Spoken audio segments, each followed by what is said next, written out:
LRNR 30.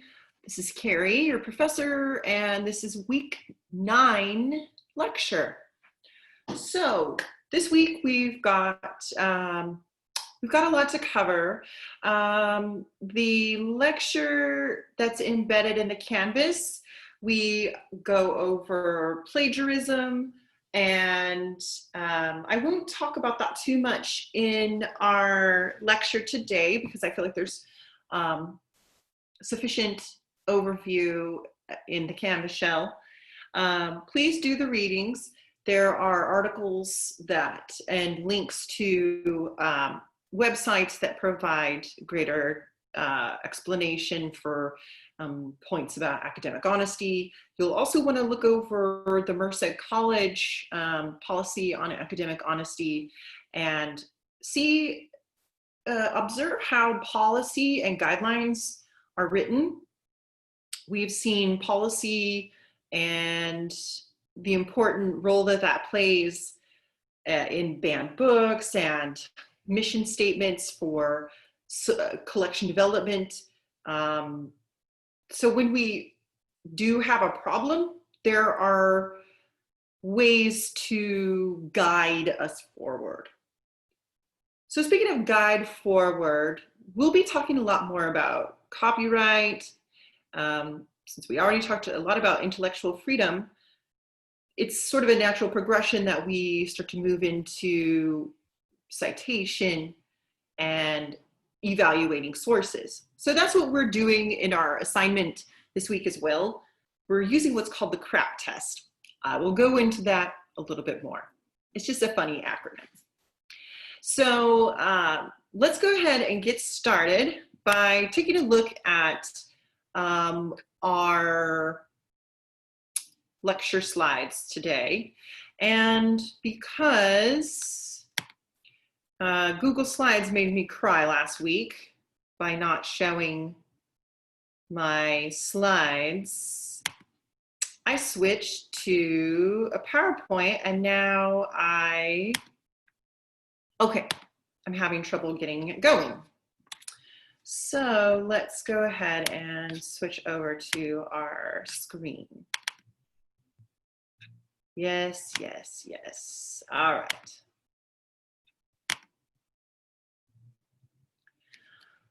All right, so as we mentioned, our module 3 is all about gathering, finding, and evaluating information. We've talked about free and paywall information.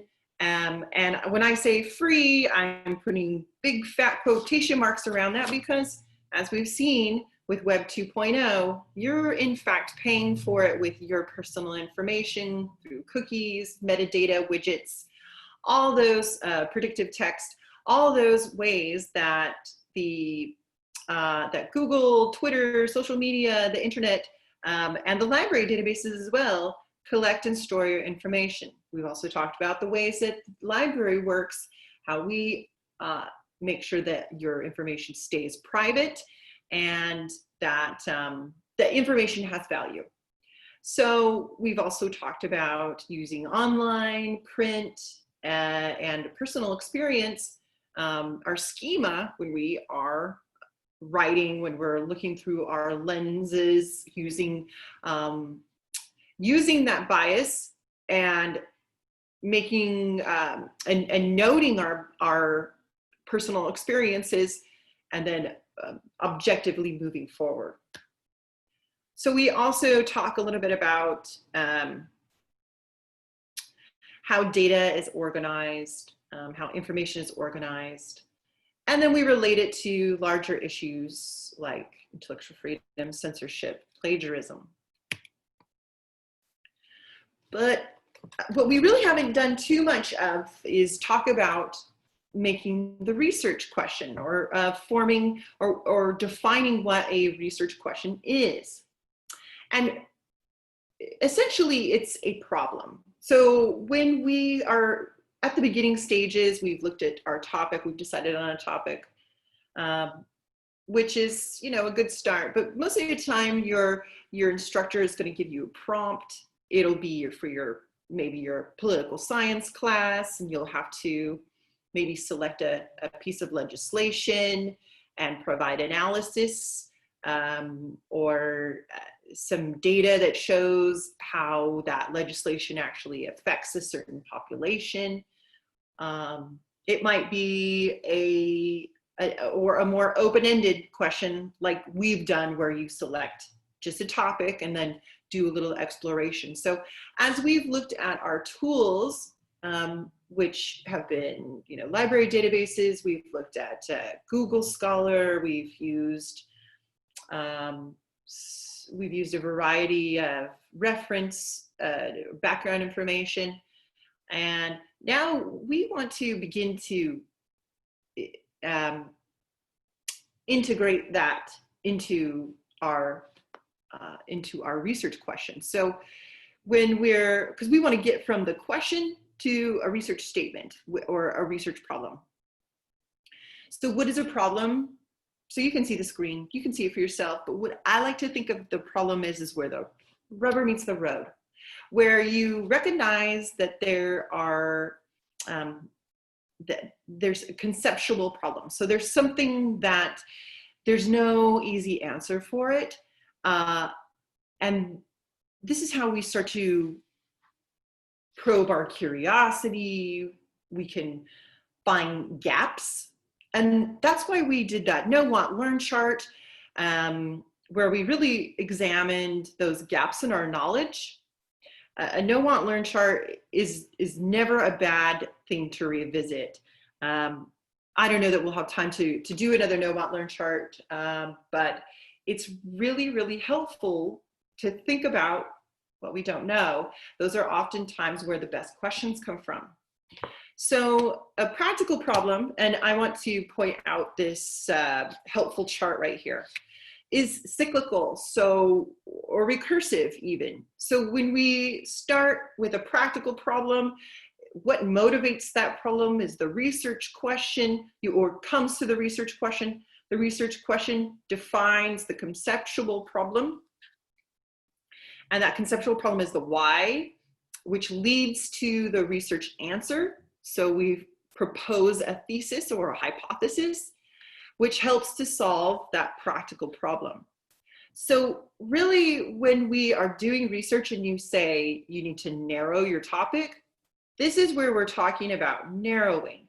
So you can't obviously solve climate change, okay? So that's not the purpose. No instructor is going to ever ask you to do that. But what an instructor is going to ask you to do is to narrow into the particular why. And that comes back to that lack of understanding, and that helps us answer the next question, helps us answer the next question, helps us answer the next question. It's a progression. And that is where the research comes in and helps you get past those hurdles, okay? So when we want to start from the beginning, background information is so very helpful because it helps us frame a practical problem. So we know that perhaps climate change affects agriculture. So we need to pose a research question. So what are the motivating factors that needs to be solved? What is the problem that needs to be solved? Well, farmers can't get enough water, or it's too hot and it burns their crops. Climate change causes fires that destroys or pollutes the air, and has destroyed wine vineyards across California because of the California wildfires. Those are where that research question starts to come in. So that conceptual issue is then where we say why. Okay, so it's not necessarily, why the wildfires are causing that, but it's more about the consequences of the conceptual problem is a kind of ignorance, the lack of understanding from something else more significant. So when we're thinking about our next question, we need to dig around into the number of whys. Well, there were, if we're looking at the fire question, there were a number of factors that led up. There was very little precipitation or rainfall. We could find evidence to support that. We could find a piece of evidence that supports that our forestry management has been very poor over the last 100 years, that has led up to all these factors that cause explosive fires. Okay, so we can find evidence of that, that we can then pose, if there was more proper forestry management in the form of cultural burnings, the wine production in California wine country would not suffer these catastrophic wildfires. So that would be a real question. That would be something, that would be a real problem that we would want to solve. So let's talk about when we're looking for that information or those pieces of evidence. All right, so we talked about reading for reading a journal. So there'll be lots of other types of information that we're going to read. I'm going to look at scholarly sources right now, because we have looked at magazines and newspapers rather extensively.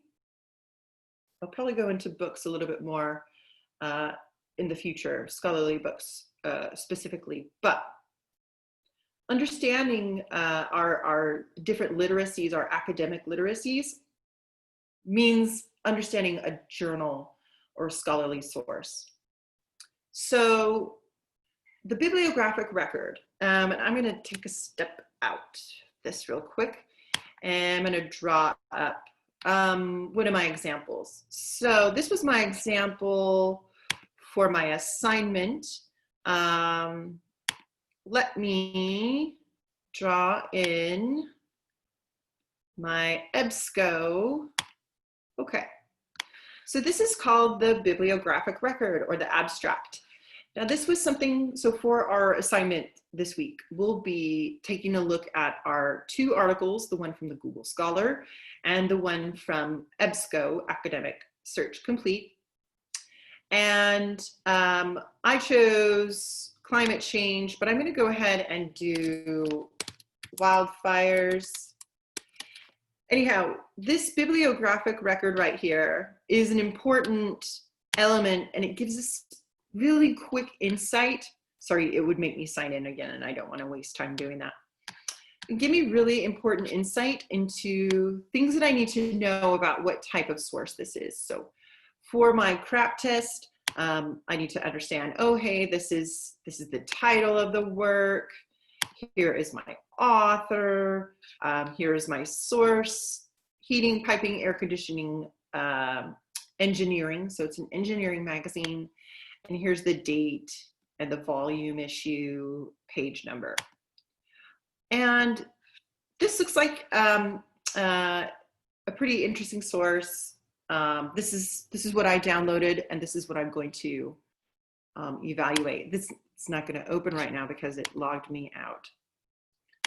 So hold on, let me go ahead and open it up again. If you did not do this assignment and you would like to do this week 9 assignment,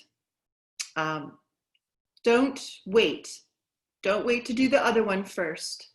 Go ahead and evaluate 2 sources now. All right, you can go back and use those sources later and catch up on your work, but stay on top of it. Don't lose your motivation yet. Well, not yet, because you're not allowed to do that until this class is over. For winter break, that's when you're going to lose your motivation. All right, so I'm gonna go ahead and do my climate change and wildfires. So it's actually offering that there. I'll take it or not. I probably should have restarted my computer. It's been acting a little weird. So again, if this is something I want to use, let's say this is something for Western Washington, USA. Great. That has a lot of wineries up around there if I wanted to tie that into my topic. And then I could come over to PDF full text and open up the article. Okay, so for the crap test, or actually, let's just look at the anatomy of the article first, okay? So there were things in the bibliographic record, which was this initial record right here. I have my authors, I have my source. It states that this is an article, and here are lots of subject terms, and then also the abstract. It has the HTML, which is just the machine readable text. I prefer to look at the PDF because it looks like a scanned in version of the article, which gives me all the photos, data, little graphics throughout. I like that. I think it's easier to read. So here's the abstract. It states that right away. And within the abstract, I'm just going to take a little time here and demonstrate how I read an academic journal. I think what I'm going to do is download this. Okay, how about to right here, and I'm going to title Wildfires.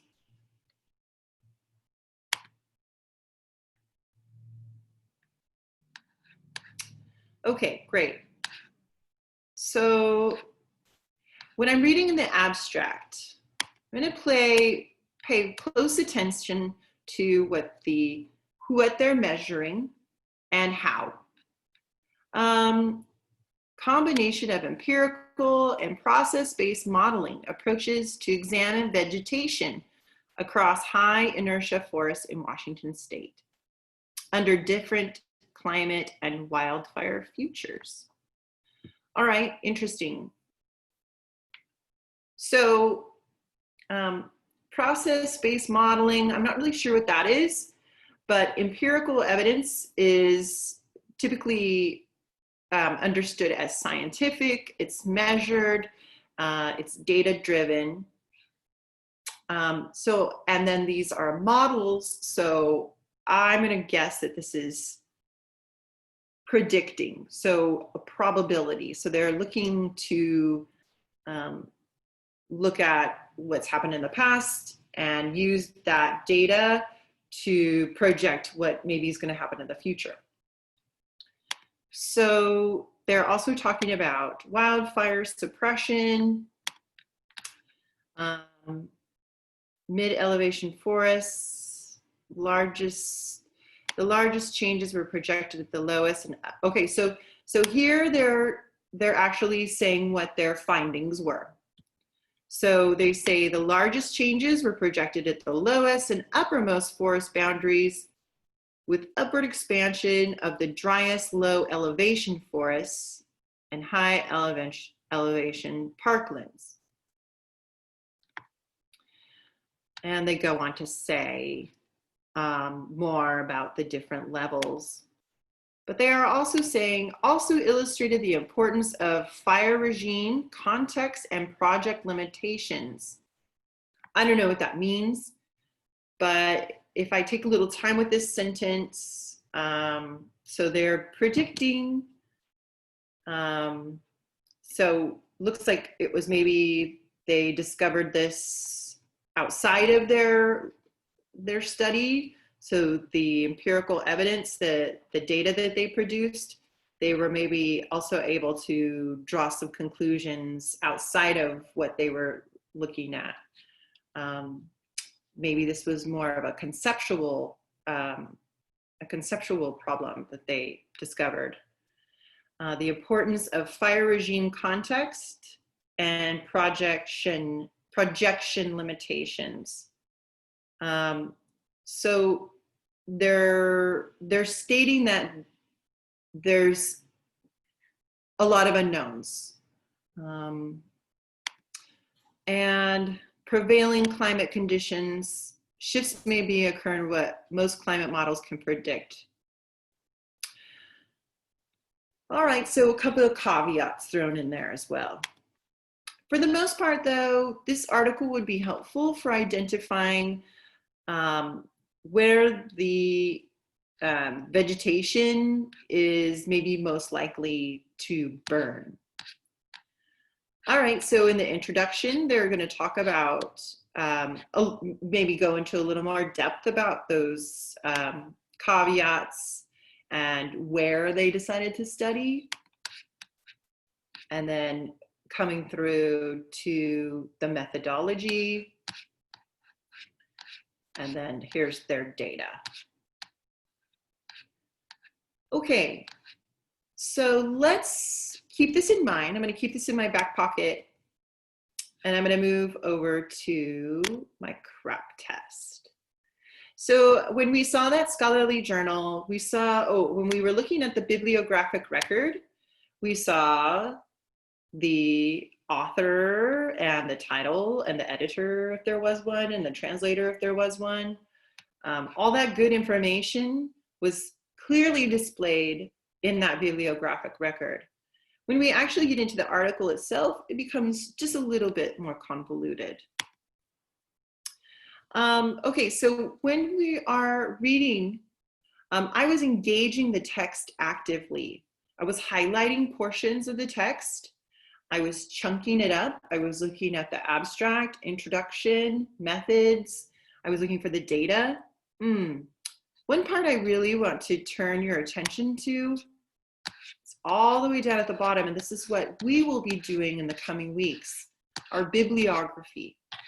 So bibliography is our works cited, it's our references, it's all of the information. This is quite a dense article, isn't it?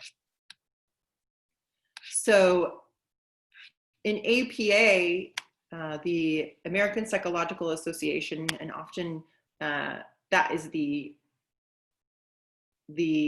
formatting style of choice for sciences. They call these references. Either way, it means the same thing. All it is are all of the sources that these authors used to help them form their method, to help them understand their topics, understand the background. Also, what researchers will do is something called a literature review. And that's where they'll look for the most recent publications, maybe within the last 10 years. This is also something that a librarian can help you with. It's called a meta-analysis of data. So we will go and run an analysis of within a topic, drawing out all of the all those keywords and specialized subject terms and specialized vocabulary or descriptive vocabulary, run it and pull out who your expert authors are within the field. Anyhow, they'll do a literature review, and the literature review will show all the most recent information, or all the most recent studies, and this will help us evaluate what's going on in the field. This is really kind of graduate and upper division level work. You may be asked to do a literature review for your English class, in which case you would want to look at your background resources and sort of get a framework for who your experts are in the field. So look for your authors. All right, so here I wanted to draw your attention. This is always, if you don't see this at the end of your article, that's okay. But this is something that you should note in your CRAP test. So when we're thinking about authority, okay, so let's come back. And let's move on to the CRAP test. So when we're thinking about our evaluating resources, so currency is well, beside authority, we've talked about date lots of times, and we want to think about you know, when the item was written and how frequently does the publication come out.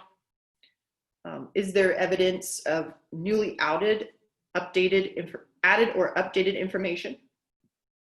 Excuse me. If the information is old, is it still suitable for your topic? And how frequently does the information change about your topic? Now, if I'm writing about wildfires that are happening in the coastal regions and how they affect wineries, I'm going to want to use the most current information I have. That doesn't mean that I don't want to use background information or older historical documents. Those secondary sources provide a lot of insight and can help me as a researcher give context to what I'm talking about.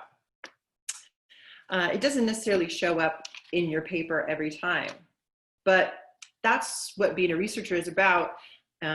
We pick and choose the right sources to use, not all the sources. So relevance is the next one. So does the information relate to your topic? Does the item contain information relevant to your argument, thesis, or problem? Does the article's introduction, so you scan, sorry. So you're going to look for, is it at the appropriate level? Does it actually help you answer the question? It's sort of, a lot of these sort of overlap. This one kind of goes along with purpose without getting too much into bias. But if we're looking for the right piece of information, it needs to be done by an expert or an authority. So I can't remember if I told you, if I told you guys this story, but I once helped a student who was very, very happy because she was all finished writing her paper and she was working with me to go through it, and we were looking at her work cited, and she'd really only cited one source and she couldn't find it. Now, I don't know if this has ever happened to you, but if you've ever found an amazing source and you sort of, you know, put all your, drew your information and drew your citations or drew your information from that one source. Well, that's what she did. So anyhow, she was at the end and we could not relocate the source. So we're out in the open internet and I was starting to get nervous. I was starting to feel very nervous for this young lady, and we finally found it. It was just sitting there and she was very happy, and we opened it up and I realized upon reading it that she had cited a high schooler's English paper that they had uploaded to their to like an e-portfolio or some kind of online classroom management system. And I had to give her the very devastating news that she could not use that source. It was not relevant to her work. You must be sure of that level of expertise that you're citing from. It is not appropriate to use work, and you know, looking back on it now, it may have even been a little case of plagiarization as well. You cannot use the work of a high schooler to do college grade work. It's very, yeah, your instructors aren't gonna let that pass. All right, story over. But moving on, we do need to be aware of the level of expertise. Okay, so how relevant is it to your question? Authority, who is the author, publisher, or sponsor? You know, I feel like we are doing pretty well on talking about expertise. However, there is always a little gray area, especially when we're dealing with things that are on the open internet. But generally look for that, the credentials, or what qualifies this author to write about the topic, what affiliations does the author have, and could these affiliations affect their position? So if they're positioning themselves strongly one way or another, look and see why, what their motivation was. What motivated them to ask that question in the first place? Was it because they were an academic and they wanted, or they needed to publish their work for tenure, or for a lot of academics and scholars publish because they have to do that as part of their job. Are they writing on the part of an organization that maybe they're part of a political think tank and they are taking a particular position on an issue, and that affecting the way that they're writing? It sort of wraps back into purpose, but understanding who your author is very important. And what organization or body published the information?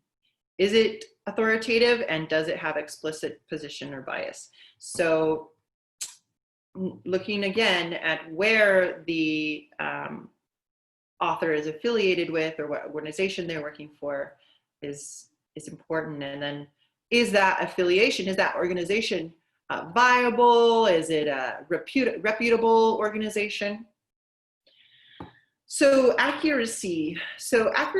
Where did the information come from? And what kinds of evidence and examples are used to support the claims? So we're looking at that particular scientific article about wildfires and their data. Without being an expert, I haven't had a chance to go through and really examine the data, but I would want to take a closer look. Does it match up? Are there any glaring errors? Are there typos? Are there, I'm not talking about disagreeing with anything. These are just parts of the details. Is the information peer reviewed? And can you verify the information from another source? Are there spelling or grammar errors? Do the links work? And finally, purpose. And identifying the purpose. We've talked a lot about bias. Our whole last week module was spent talking about bias, confirmation bias. However, purpose, I think, has just a little understanding the purpose of the information kind of wraps back in with relevance, right? So that motivating factor. What is the purpose of this article? Does it have does it present multiple viewpoints? And does the author omit important facts? And what is the language that the author is using? Is it informal? Is it joking? Is it impassioned? Do they use a lot of exclamation points? So this is important to note, because we aren't going to look at every article that we look at isn't going to be as clear cut as a scholarly journal, especially when we are looking at climate change or artificial intelligence. A lot of these scientific based topics, they write very, they will apply that systematic, the abstract, the introduction, the methodology, the findings and the conclusion and the bibliography. But we will often encounter, maybe we're looking for some literary criticism, and this is written in a journal that doesn't apply that same anatomy. So learning, I think looking at scientific articles as a model, as a base for how we can then appreciate other types, whether it's a conference proceeding or an interview, even a newspaper, or literary criticism. But we also need to be aware, is it a commentary? Is it an editorial? Is it something that says opinion? These are rhetorical devices that are used to persuade, or they're used to entertain or to teach. Okay, so I don't talk like this in real life. I'm a much more informal and conversational person. Talking in academia is hard, and reading academic work and language is hard. So trust me, that the more you are exposed to it, the easier it becomes. But recognizing those key elements within the CRAP test, so currency, relevance, authority, accuracy, and purpose, will give us a better idea of just what we're dealing with. Okay, so now I want to go back to a little bit more about creating those questions, and then I will look at the assignment just a little bit, and I'll show you. I'll demonstrate kind of what I want. Okay, so one source that I wanted to point out that I'll be drawing from is it's a book called The Craft of Research. It's by Wayne Booth, Colum, Williams, Bishop, and Fitzgerald. But mostly it's Booth et al. I forgot to type that in after The Craft of Research, and I apologize for that. But we're looking at the chapters within, and if you would like to, I'm sorry, we're looking at chapter 6 specifically. If you would like to request a scanned version of this chapter, you can go to the library homepage and access the requested chapter and fill out the information, and you'll request this Booth, The Craft of Research, chapter 6, and they will scan and email the entire chapter to you. Okay? So let's talk about getting from a question to a problem. So we need to look at arguments and agreements, and of course this will be something that you do much more in your English 1A or your English class, your English 10 class, your philosophy 13. You will do a lot of this sort of logical breakdown of language, rhetoric. However, I wanted to do a brief overview, especially as we're talking about creating that research question. So one thing I want to make you aware of are some key terms. So a claim, this could be the same as a position. I do include position right there. But this is where that's your thesis, it's your hypothesis, or it is your bias or your motivation. And it can be supported or unsupported. So kind of going back to that practical versus conceptual. Evidence. This can also be a claim. So claim and evidence are sort of the same thing. But a piece of evidence would be a quote or data. It might be a passage from a text. It can be a photograph. So something that will help you answer the why. So a piece of evidence that will help you get from the next to the next, to the next. And claims are more of your thesis. So this is your point of view. This is where you're coming from, and the supported or the unsupported part is where the evidence relates. All right, so speculation. So this can be a helpful tool when you're in that conceptual part and you're thinking about how things could end up. And then data and support, that's the raw numbers or figures that are collected during your research, if you choose to do an empirical research, right? So if you decide to go out and measure the woods, or measure for a type of wood, or measure for a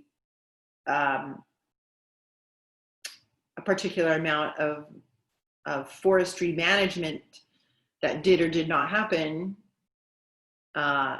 within a forest, that measured data would be, you could then analyze.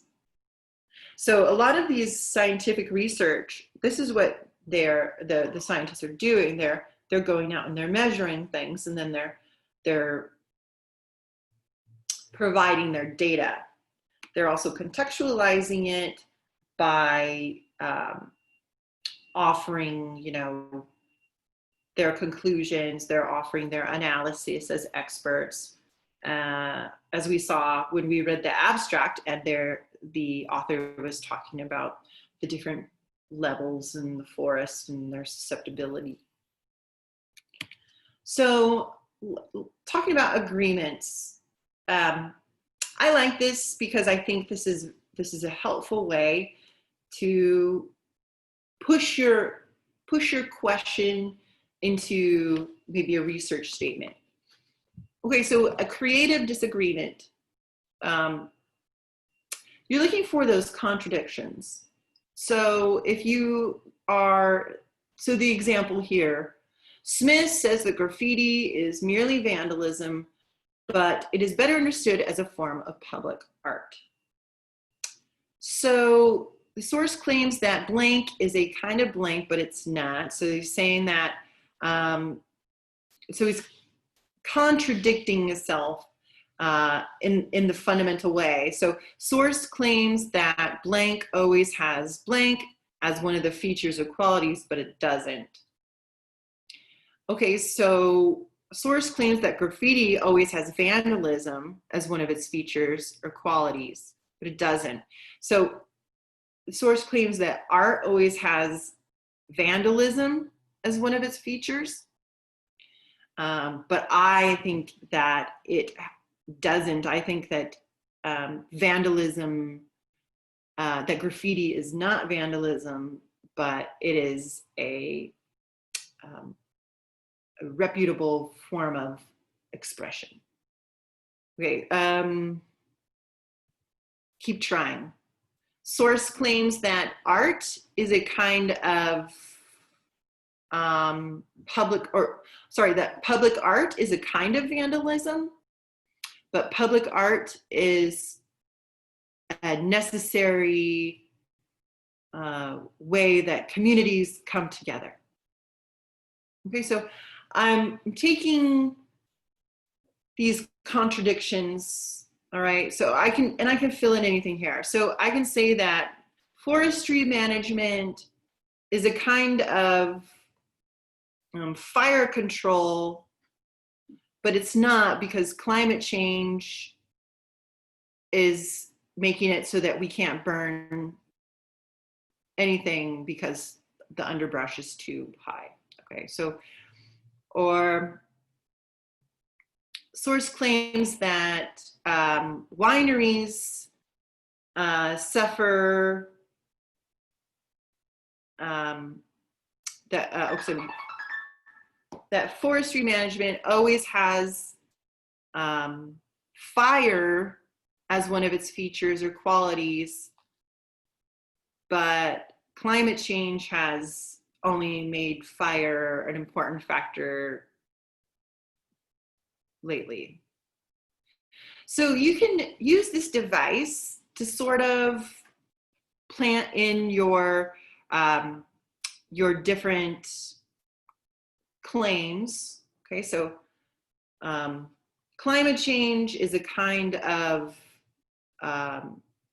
social problem, but it's not because it's happening whether or not people agree that it's going on or not. Or, you know, I think that I like some of these more qualitative or subjective questions too. Source claims that climate change is interesting, but it's not because it's not happening. It's a natural occurrence of weather. Okay. So those creative disagreements sort of help us to start forming our research statements. When we are reading, we want to read for arguments. So we're trying to identify some of those agreements, disagreements, all right? So these are just ways that we can form or kind of push our questions, find those gaps, identify those gaps. So when we're reading and we're looking for little pieces of evidence, data, or quotes, we want to look for competing views. We want to also read for opposing viewpoints.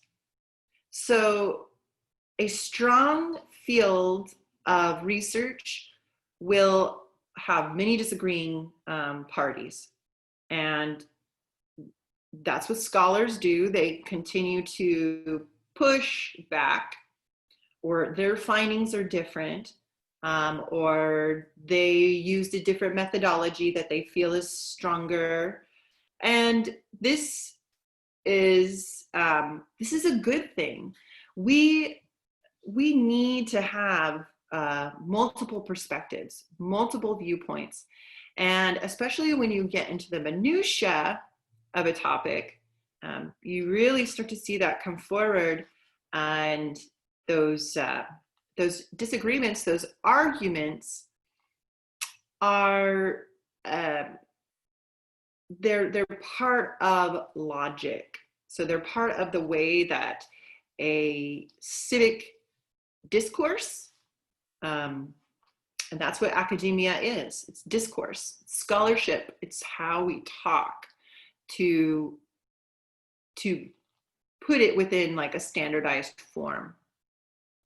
So speaking of standardized form, I'm going to break away from our presentation here and talk just a moment about our assignment. Okay, so using the CRAP rubric, what I'm asking you to do is open 2 of the documents you submitted. And you can go back into the module and download the documents. Hopefully you have them saved somewhere. If not, please do not waste a lot of time finding or going back and resubmitting. So we're going to evaluate the 2 articles based on the CRAP rubric. So it's located here, and there it downloaded. So this should look familiar. Push me. No, it didn't. Great. And then I'm also going to download the Word document with the assignment. Okay, so you might want to do this on a desktop or a laptop, somewhere where you can have multiple screens open. So make sure that you enter your name up here. You can get rid of that pesky line. Okay, so this is pretty informal. Here we have Article 1. Now, let's take a look at my Article 1. I think I've got it open. Well, let's see. It may have kicked me out by now. It's going to have kicked me out. Boo! Well, anyhow, I do actually have my previous citation here, but it's being blocked by all the other stuff. Let's see. Oh, yes. I don't know if I've pointed this out to you yet. There are some pretty cool tools here in EBSCO. It's going to make me sign in. Sorry, guys. But you can come right here to the little citation, and it will let you sign back in. I'm going to take the time to go ahead and sign in one more time.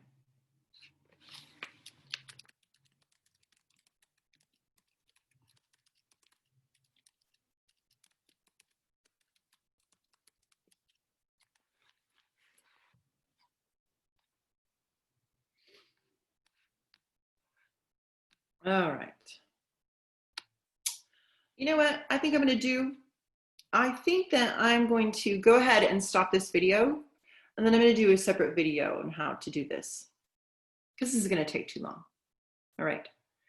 The last thing I want to touch on are, I did talk a little bit about looking at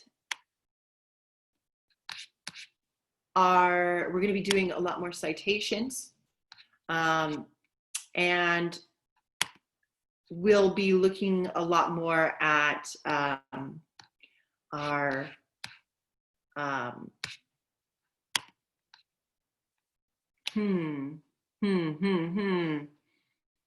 Okay. We'll be looking a little bit more about those elements within a within an article. So when we are doing citations, we'll be doing, oh, that's what I want to mention, formatting.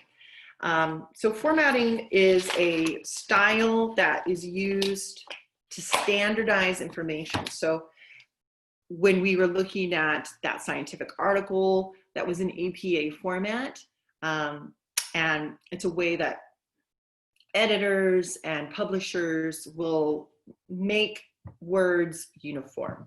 So we'll be going into that in depth. I think that's it for me, guys. Next week we'll be doing citations. We'll be get ready for some MLA, Modern Language Association fun. We have research guides that have all the, we have research guides that have lots of examples and lots of resources for citation.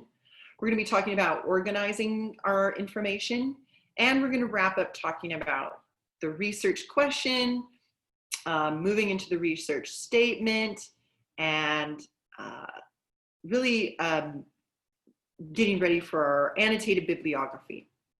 And as I mentioned, the ePortfolio is ready to roll out. So I think what we'll do is that will come out in Module 4. This will be our final week of Module 3. Module 3 is going to go on just a little bit longer. It's our longest one. And then we'll be ready to move into some of the more fun stuff. And I'm looking forward to making things a little more visual with the ePortfolio. There's going to be that we'll be importing a lot more of our own work that we've already done. So one last time, I want to really encourage everybody to keep posting and keep turning things in on time. For those of you that are falling behind, we're midway through, woohoo, halfway through the class. And keep your energy up, keep your spirits up. I know this is you know, challenging time, but we continue to push through and become those information and knowledge creators that I know you are. Okay, that's it for me. Thanks so much for listening today, guys. See you soon.